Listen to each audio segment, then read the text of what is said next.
दोस्तों आज दुनिया भले ही डिजिटल हो चुकी है, लेकिन पेपर की इम्पोर्टेंस आज भी कम नहीं हुई है। कॉपी, चार्ट, नोटबुक, करेंसीज ये सभी आज भी पेपर के इस्तेमाल से तैयार किए जाते हैं। वैसे आज अगर पेपर का सबसे ज़्यादा यूज़ किसी चीज़ में होता है तो वो है न्यूज़पेपर। इसके अलावा हमारी गवर्नमेंट भी आज प्लास्टिक के पॉलीथीन को बंद करके पेपर के बने थैले और लिफाफों के इस्तेमाल पर जोर दे रही है।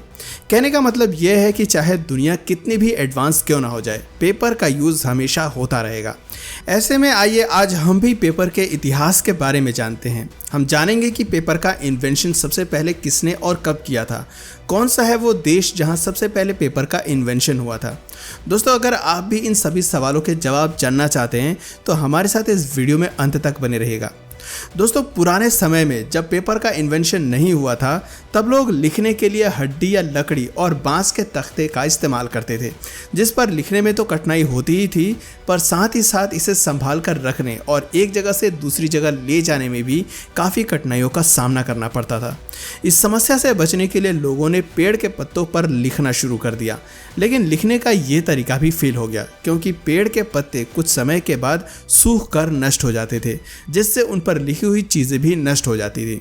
इसलिए लोग अब एक ऐसी चीज़ की तलाश करने लगे जिस पर लिखा हुआ सालों साल सुरक्षित रहे। दोस्तों लोगों की यही तलाश उन्हें पेपर के इन्वेंशन तक लेकर आई। कुछ इतिहासकारों के अकॉर्डिंग सबसे पहले पेपर का इन्वेंशन 3500 BC में इजिप्ट में किया गया था। यहाँ नील नदी के पास उगने वाले पेपिरस नाम के पौधे से एक मिक्सचर को तैयार किया जाता था और फिर उस मिक्सचर को लकड़ी के एक तख्ते पर फैला दिया जाता था, जो सूखने पर एक मोटी लेयर बन के निकलती थी, जिसका इस्तेमाल लोग लिखने के काम में करने लगे थे। दोस्तों पेपिरस पौधे के नाम पर ही इस मोटी लेयर का नाम पेपर रखा गया था।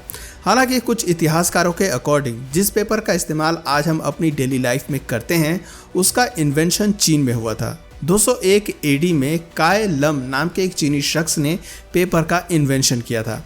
कायलम उस समय के चीनी बादशाह के दरबार में काम किया करते थे। एक बार जब कायलम एक गार्डन में टहल रहे थे तभी उनकी नज़र एक मधुमक्खी पर गई जो किसी प्लांट के मगज से अपना घर बना रही थी।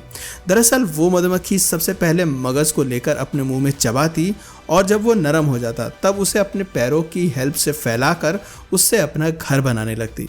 दोस्तों कहा जाता है कि मधुमक्खी के इसी कारनामे को देखकर कायलम के दिमाग में पेपर बनाने का ख्याल आया। उन्होंने हेम्प नाम के एक पौधे के मगज को लिया और फिर उसमें पानी मिलाकर एक गाढ़ा मिक्सचर तैयार किया। अब इस मिक्सचर में वो एक छलनी को डुबाते और फिर कुछ समय के बाद मिक्सचर से छलनी को बाहर निकाल लेते, जिससे छलनी पर मिक्सचर की एक मोटी परत चढ़ जाती। उस परत को धूप में सुखाने के बाद पेपर जैसा बन जाता था। इस पेपर पर लिखना भी आसान था और इसे एक जगह से दूसरी जगह ले जाना भी। पेपर के इसी इन्वेंशन के बाद चाइना में कई सालों तक इसी मेथड का इस्तेमाल करके पेपर बनाया जाता था। हालांकि बाद में आगे जाकर लोगों ने पेपर बनाने के लिए अलग अलग पौधों का इस्तेमाल किया। साथ ही छलनी में से समय समय पर कई तरह के चेंजेस किए गए, जिससे पेपर की क्वालिटी पहले से और बेहतर होती चली गई। दोस्तों बहुत सालों तक चीन ने पेपर बनाने की अपनी इस तकनीक को दुनिया से छिपा कर रखा और अकेले ही पूरी दुनिया में अपने पेपर को एक्सपोर्ट करके प्रॉफिट कमाता रहा। लेकिन 6th सेंचुरी में कोरिया में भी पेपर बनने शुरू हो गए और कुछ समय के बाद कोरिया से पेपर बनाने की ये तकनीक जापान तक पहुंच गई। लेकिन अभी भी यूरोप तक पेपर बनाने की ये तकनीक नहीं पहुंची थी।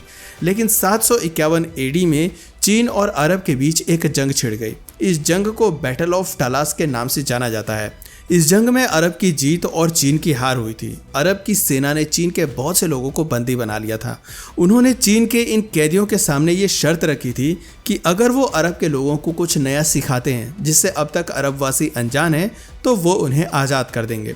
अपनी आज़ादी के लिए चीन के कैदियों ने पेपर बनाने की तकनीक अरब के लोगों को बता दी, जिसके बाद से अरब में भी पेपर बनाने की शुरुआत हो गई। अरब के समरकंद में सबसे पहले पेपर बनाने का कारखाना खोला गया था और फिर धीरे धीरे करके पूरे मिडिल ईस्ट में पेपर बनाने के कई कारखाने खुल गए। इतिहासकारों के अकॉर्डिंग करीब 500 सालों के बाद यानी कि 11th सेंचुरी में पेपर बनाने की ये तकनीक मिडिल ईस्ट से यूरोप तक पहुंच गई थी और यूरोप में भी सबसे पहले स्पेन में कागज़ बनाने की शुरुआत हुई। यहाँ पानी से चलने वाले पेपर मिल्स लगाई गई। स्पेन के बाद पूरे यूरोप में धीरे धीरे पेपर बनने लगे और लोग इसका इस्तेमाल करने लगे। दोस्तों समय समय पर अलग अलग देशों में पेपर की क्वालिटी को और बेहतर बनाने के लिए उसे बनाने के तरीके में कई तरह के चेंजेस किए गए। लेकिन सबसे सफल बदलाव 19वीं सदी में हुआ जब फ्राइडरिच गॉटब केलर और चार्ल्स फेनेरिटी ने लकड़ियों को इकट्ठा करके उससे पल्प तैयार किया और फिर उस पल्प से पेपर को बनाया। दोस्तों, पल्प से तैयार होने वाले पेपर क्वालिटी में काफ़ी अच्छे होते थे, जिस वजह से अब पेपर मिल्स भी लकड़ियों के पल्प से ही पेपर तैयार करने लगे और पूरी दुनिया में इसी तरह के पेपर बनाए जाने लगे। दोस्तों, अगर हम अपने देश भारत की बात करें कि यहाँ पेपर की शुरुआत कब हुई, तो आर्कियोलॉजिकल खोज के अकॉर्डिंग भारत में सिंधु सभ्यता के दौरान पेपर का इस्तेमाल किया जाने के प्रमाण मिले हैं। भारत में पेपर बनाने का पहला कारखाना जैनुल आबिदीन ने 1417 एडी से लेकर 1467 एडी के बीच में कश्मीर में लगवाया था। लेकिन मॉडर्न टेक्नोलॉजी पर बेस्ड पेपर मिल सबसे पहले 1870 में कलकत्ता के बाली नामक जगह पर लगाया गया था और इसके बाद धीरे धीरे पूरे भारत में पेपर मिल्स लगाए गए और पेपर का इस्तेमाल लोगों के बीच धड़ल्ले से होने लगा। दोस्तों, हम जिस पेपर का इस्तेमाल करते हैं उसे बनाने के लिए भारत में चीड़, परसरल, सरोपर, हेमलोक, लार्च, ओक, मेपल, भुर्ज जैसे पेड़ों की लकड़ियों का इस्तेमाल में लिया जाता है। दरअसल इन पेड़ों में रेशे काफ़ी अधिक होते हैं, जिस वजह से इससे काफ़ी अच्छी क्वालिटी के पेपर तैयार होते हैं। दोस्तों, पेपर बनाने के लिए फैक्ट्रियों में लकड़ियों के छोटे छोटे टुकड़े और बुरादों को एक बड़ी सी डाइजेस्टर मशीन में डालकर एसिड के साथ मिलाया जाता है, जिससे पल्प रेडी हो जाता है। अब इस पल्प को ब्लीचिंग के जरिए सफ़ेद और नरम बनाया जाता है और फिर इसमें कैल्शियम कार्बोनेट और थोड़े पानी को मिलाकर थिक पेस्ट तैयार कर लिया जाता है।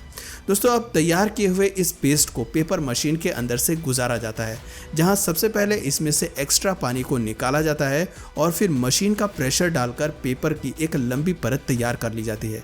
अब तैयार की गई पेपर की इस परत को सुखाने वाली रोटेटिंग सिलेंडर से गुजारा जाता है, जिससे आपका पेपर सूख कर पूरी तरीके से तैयार हो जाता है। दोस्तों, यहाँ आप में से बहुत से लोग सोच रहे होंगे कि क्या पेपर बनाने के लिए हर बार पेड़ों को काटा जाता है? तो दोस्तों, इसका जवाब है नहीं। दरअसल पेपर की ये खासियत है कि इसे आसानी से रिसाइकिल भी किया जा सकता है, यानी कि एक बार जिस पेपर का हम यूज़ कर लेते हैं उस पुराने पेपर को फैक्ट्रियों में रिसाइकिल किया जाता है, जिससे वो वापस से नए हो जाते हैं। इनफैक्ट पूरे वर्ल्ड में भी पेपर बनाने के लिए पेड़ों को काटने की बजाय पुराने पेपरों को ही रिसाइकिल करके नए पेपर बनाने पर जोर दिया जाता है, क्योंकि दोस्तों, जब हम 17 पेड़ों को काटते हैं तब जाकर हमें 1 टन कागज़ मिलता है और हमारे जीवन में पेड़ों की कितनी अहमियत है ये तो शायद मुझे बताने की ज़रूरत भी नहीं है। तो दोस्तों, इस वीडियो में फ़िलहाल इतना ही। उम्मीद है आपको आज की वीडियो पसंद आई होगी। दोस्तों, आप में से कौन कौन पेपर वेस्ट नहीं करता नीचे कमेंट सेक्शन में ज़रूर बताएं। और अगर इस वीडियो से आपको कुछ नया जानने या सीखने को मिला या फिर इंटरेस्टिंग लगा तो प्लीज़ इस वीडियो को एक लाइक करके अपने फ्रेंड्स और फैमिली में से ज़रूर शेयर करें। और यदि आप इस चैनल पर नए हैं तो प्लीज़ इस चैनल को सब्सक्राइब करके बेल नोटिफिकेशन आइकन को ऑन कर लीजिए, ताकि हमारे आने वाले वीडियोज़ आप मिस ना करें। मिलते हैं फिर किसी वीडियो में नए टॉपिक के साथ, तब तक के लिए नमस्कार।